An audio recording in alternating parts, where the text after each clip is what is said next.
സ്നേഹബഹുമാനപ്പെട്ട വൈദികരെ, പ്രിയ സഹോദരി സഹോദരന്മാരെ, നമ്മളെല്ലാവർക്കും നമുക്ക് ലോകത്ത് കൈയില്ലാതെ ജനിക്കാം, കാലില്ലാതെ ജനിക്കാം, കണ്ണില്ലാതെ ജനിക്കാം. പക്ഷേ മനുഷ്യന് കുടുംബമില്ലാതെ ജനിക്കാൻ പറ്റില്ല. നമ്മളെല്ലാവരും പിറന്നു വീണത് ഒരു കുടുംബത്തിലാണ്. അതുകൊണ്ടാണ് കുടുംബത്തെ സഭ പിടിക്കുന്നത് ഗാർഹിക സഭ എന്നാണ്, കുടുംബസഭ. ഇപ്പം ലോകം നന്നാകണമെങ്കിൽ ആദ്യം കുടുംബം നന്നാകണം, കുടുംബം നന്നാകുമ്പം ലോകം നന്നാകും എന്നാണ് പറയുക. അപ്പം ഇന്ന് ഒരുപാട് അസ്വസ്ഥതകളൊക്കെ കുടുംബത്തിൽ മനുഷ്യർ അനുഭവിക്കുന്ന കാലഘട്ടത്തിൽ വേദപുസ്തകത്തിൽ നമ്മൾ വായിച്ചു കേട്ടു. വിശുദ്ധ മത്തായിയുടെ സുവിശേഷം 19-ാം അധ്യായത്തിൽ 1 മുതൽ 10 വരെയുള്ള വാക്യങ്ങളിൽ നമ്മൾ ഇപ്രകാരമാണ് വായിച്ചു കേട്ടത്: ദൈവം യോജിപ്പിച്ചത് മനുഷ്യൻ വേർപെടുത്തരുത്. കുടുംബത്തിലൊക്കെ വിവാഹത്തിൻ്റെ ആദ്യ നാളുകളിൽ വലിയ സന്തോഷത്തോടെ ജീവിതം ആരംഭിക്കുന്നവരുണ്ട്. 2 വാക്കുകളാണ് നമ്മൾ സാധാരണ ഉപയോഗിക്കുക. 1 വിവാഹം, 2 ദാമ്പത്യം. വിവാഹം എന്ന വാക്കിൻ്റെ അർത്ഥം ചക്കാത്തിൽ ചുമക്കാൻ പറ്റാത്തത്, എളുപ്പത്തിൽ എടുക്കാൻ പറ്റാത്തത്, പിള്ളകളിയായി വഹിക്കാൻ പറ്റാത്തത്, വിശേഷമായ വിധത്തിൽ വഹിക്കേണ്ടത് വിവാഹം. അതുകൊണ്ടാണ് ഏത് കളിതമാശ പറഞ്ഞു നടക്കുന്ന പെൺകുട്ടിയാണേലും കല്യാണം കഴിഞ്ഞ് 5-6 മാസം കഴിയുമ്പം ഇരുത്തമുള്ള പെണ്ണായിട്ട് മാറും. എത്ര വിളഞ്ഞു നടക്കുന്ന ചെറുപ്പക്കാരനാണേലും പെണ്ണ് കെട്ടി 3 മാസം കഴിയുമ്പം നല്ല പക്വതയും പാകതയുള്ളവനാകും. അതുകൊണ്ടാണ് അപ്പന്മാർ ആമക്കളോട് പറയാറുണ്ട്, പെണ്ണ് കെട്ടട്ടടാ നീ ശരിയായിക്കോളും. അനുഭവത്തിൽ നിന്ന് പറയുന്നതാ, ശരിയാക്കപ്പെട്ട അപ്പൻ അനുഭവിച്ചിട്ട് പറയുന്നതാ, പെണ്ണ് കെട്ടടാ നീ ശരിയായിക്കോളും. തള്ളമാർ പെമ്മക്കളോട് പറയും, കെട്ടിച്ചു വിടട്ടടി നീ ഒതുങ്ങിക്കൊള്ളും. ഒതുക്കപ്പെട്ട അമ്മ അനുഭവത്തിൻ്റെ പാഠത്തിൽ നിന്ന് പറയുന്നതാ, ഒതുക്കപ്പെടും. ഒരു യുവതി അമ്മയോട് പറഞ്ഞു, എൻ്റെ അമ്മ പറഞ്ഞ ചെറുക്കനെ എനിക്ക് കെട്ടാൻ മനസ്സില്ല. അമ്മ ചോദിച്ചു, അതെന്നാടി? ഓ, അവൻ പറയുന്നത് സ്വർഗവും ഇല്ല നരകവും ഇല്ല, എന്നാ പാപം വേണമെങ്കിലും ചെയ്യാം, പരിക്ക് പറ്റാതിരുന്നാൽ മതി എന്നാണ്. അമ്മ പറഞ്ഞു, പൊന്നു മോളെ, ധൈര്യമായിട്ട് നീ അവനെ തന്നെ കെട്ടിക്കൂ. നിന്നെ കെട്ടി 3 ആഴ്ച കഴിയുമ്പം നരകമുണ്ടെന്ന് അവൻ ഉറപ്പായിക്കോളും, ഇപ്പം സ്വർഗമുണ്ടെന്നും അറിയാതെ വിശ്വസിച്ചോളും. അപ്പോൾ ഒട്ടും എളുപ്പമല്ലത്. അതുകൊണ്ടാണ് പറയുക, വിശേഷമായ വിധത്തിൽ വഹിക്കേണ്ടത് വിവാഹം. എന്താണ് ദാമ്പത്യം? 2 സംസ്കൃത മൂലപദങ്ങളിൽ നിന്ന് ഉരുത്തിരിഞ്ഞു വരുന്നതാണ് ദാമ്പത്യം. ദം ദാനം ചെയ്യുക, പത്യം ഒരുമിച്ച് സഹിക്കുക. ഭാര്യാഭർത്താക്കന്മാർ സ്വയം മറന്ന് ശരീരവും മനസ്സും ജീവനും സ്വത്തും ഒക്കെ ദാനം ചെയ്യണം. ഒപ്പം ദൈവം തരുന്ന കുരിശ് ഒരുമിച്ച് സഹിക്കണം. ആദ്യ മാതാപിതാക്കളായ ആദാമും ഹവ്വായും ദേഹം ഒരുമിച്ച് പങ്കുവെച്ചു, ഒരുമിച്ച് സുഖിച്ചു, ഒരുമിച്ച് സന്തോഷിച്ചു. പക്ഷെ മൂത്തവനായ കായേൻ ഇളയവനായ ആബേലിനെ കൊന്നപ്പം 2 പേരും ഒരുമിച്ച് കരഞ്ഞു.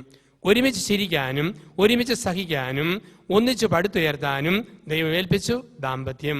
ദാനം ചെയ്യുക, ഒന്നിച്ച് സഹിക്കുക.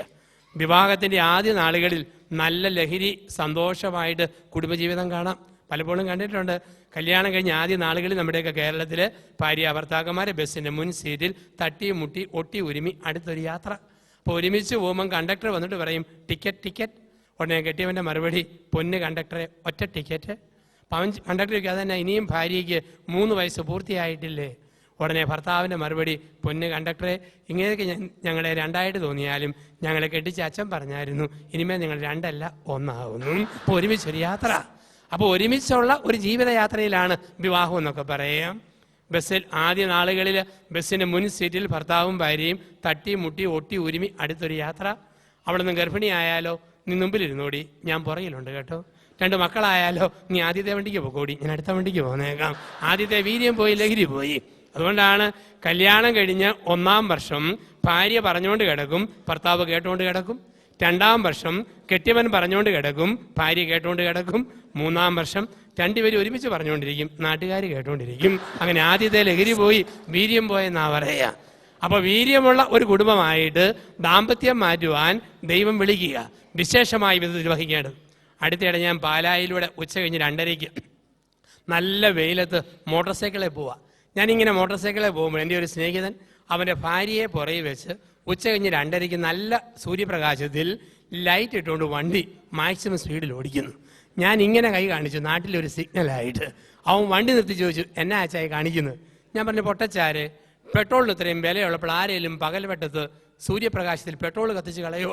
അവൻ, അച്ഛൻ മിണ്ടാതിരിക്കുക അച്ഛാ, അപകടം പുറകിലിരിക്കുന്നു, അതാണ് ലൈറ്റ് ഇട്ടുകൊണ്ട് 2:30 വണ്ടി ഓടിക്കുക. അപ്പൊ ദാമ്പത്യ ജീവിതം എന്ന് പറഞ്ഞു കഴിയുന്നത് ഒരു അപകടത്തിന്റെ ജീവിതത്തിലേക്കല്ല.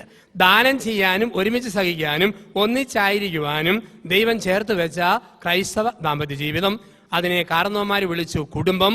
കൂടുമ്പോൾ ഇമ്പമുള്ളത് കുടുംബം, കൂടുമ്പോൾ ഇമ്പമില്ലെങ്കിൽ ഭൂകമ്പം എന്നാണ് പറയുക. ഒരുമയുണ്ടെങ്കിൽ ഒലക്കമേലും കിടക്കാൻ ദാമ്പത്യം, ഒരുമയില്ലെങ്കിൽ ഒലക്കമേലേ കിടക്കും, അത് കുടുംബജീവിതം. അപ്പൊ ദൈവം ഒരുമിപ്പിച്ച് ചേർത്ത ദാമ്പത്യ ജീവിതം. അവിടെയാണ് ആദ്യ പുരുഷനായ ആദാം ആദ്യ സ്ത്രീയായ ഹവ്വായോട് പറഞ്ഞ ലോകത്തിലെ ഒന്നാമത്തെ ഉടമ്പടി.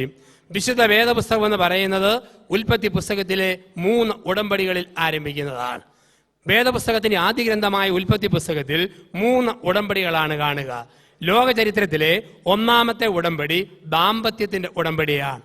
വിവാഹത്തിന്റെ ഉടമ്പടിയാണ് ഒന്നാമത്തെ ഉടമ്പടി. ഉൽപ്പത്തി 2:23 ആദ്യ ഉടമ്പടി കാണാം. ആദ്യ പുരുഷൻ ആദ്യ സ്ത്രീയോട് പറഞ്ഞ, മോളെ നീ എൻ്റെ അസ്ഥിയുടെ അസ്ഥിയും മാംസത്തിന്റെ മാംസവുമാണ്. ഇതാണ് ഒന്നാമത്തെ ഉടമ്പടി. അസ്ഥിയുടെ അസ്ഥി, മാംസത്തിന്റെ മാംസം, വിവാഹത്തിന്റെ ഉടമ്പടി. രണ്ടാമത്തെ ഉടമ്പടി ഉൽപ്പത്തി 8 ദൈവവും മാനവ വംശവും തമ്മിൽ നടത്തിയ രണ്ടാമത്തെ ഉടമ്പടിയാണ്. ഇനിമേൽ ജലപ്രളയത്തിലൂടെ ഈ ഭൂമുഖത്തെ തുടച്ചു മാറ്റില്ല എന്നതിന്റെ അടയാളമായി വാനവിധാനത്തിൽ ഉടമ്പടിയുടെ അടയാളമായ ഒരു മഴവില്ല് നോഹയുടെ മുമ്പിൽ വിരിയിച്ച ദൈവം. അതായിരുന്നു രണ്ടാമത്തെ ഉടമ്പടി. മൂന്നാമത്തെ ഉടമ്പടി ദൈവവും വിശ്വാസിയുടെ പിതാവായ അബ്രഹാമും തമ്മിൽ നടത്തിയ ഉടമ്പടി. ഉൽപ്പത്തി പുസ്തകത്തിന്റെ 12-ാം അധ്യായത്തിൽ 6 മുതൽ 10 വരെയുള്ള വാക്യങ്ങൾ. അബ്രഹാമേ, സ്വജനത്തെയും പിതൃഭവനത്തെയും നീ ഉപേക്ഷിച്ച് ഞാൻ പറയുന്ന സ്ഥലത്തേക്ക് പുറപ്പെട്ടാൽ നിന്നെ ഞാൻ അനുഗ്രഹിക്കും. അനുസരിക്കുന്നവരെ അനുഗ്രഹിക്കുന്ന ദൈവത്തിന്റെ ഉടമ്പടി, ഒരു ജനതയുമായുള്ള ഉടമ്പടി, വിവാഹത്തിന്റെ ഉടമ്പടി. ഇപ്പൊ ഒന്നാമത്തെ ഉടമ്പടിയാണ് ഉൽപ്പത്തി 2:23.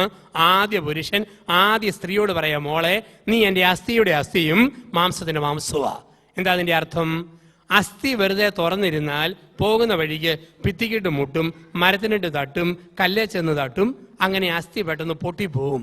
മാംസവോ അകത്ത് അസ്ഥിയില്ലെങ്കിൽ മാംസം തളതള കൊളവടാന്ന് കിടക്കും. ഇതാണ് മാംസത്തിന്റെ പ്രത്യേകത. കുടുംബത്തിൽ ഭർത്താവ് അസ്ഥിയാണ്. അവൻ തോന്നുന്ന പറയും, ക്ഷിപ്രകോപം, എടുത്തിയാട്ടും, തെറിക്കുത്തരം മുറിപ്പത്തിൽ, തട്ടുക, മുട്ടുക, പൊട്ടുക, ബഹളം വെച്ച് നടക്കുക. അപ്പോൾ ഭാര്യ എന്ന മാംസം ഭർത്താവിനെ പൊതിയണം. പൊതിഞ്ഞിട്ട് പറയണം, അപ്പനാകട്ടോ ഇത് കൂട്ട് വർത്താനം പറയല്ലേ, കെട്ടിയവനാകട്ടോ കുറെ കൂടെ സ്റ്റാൻഡേർഡ് വേണം. ഇങ്ങനെ കൂട്ടത്തിൽ നിന്ന് പൊതിഞ്ഞു കൊടുക്കണം. പെണ്ണ് പ്രായമായിട്ട് വരിക കേട്ടോ, വല്ലതും കരുതിയിട്ടുണ്ടോ, ഇങ്ങനെ പുറകിൽ നിന്ന് പൊതിയണം ഭാര്യ.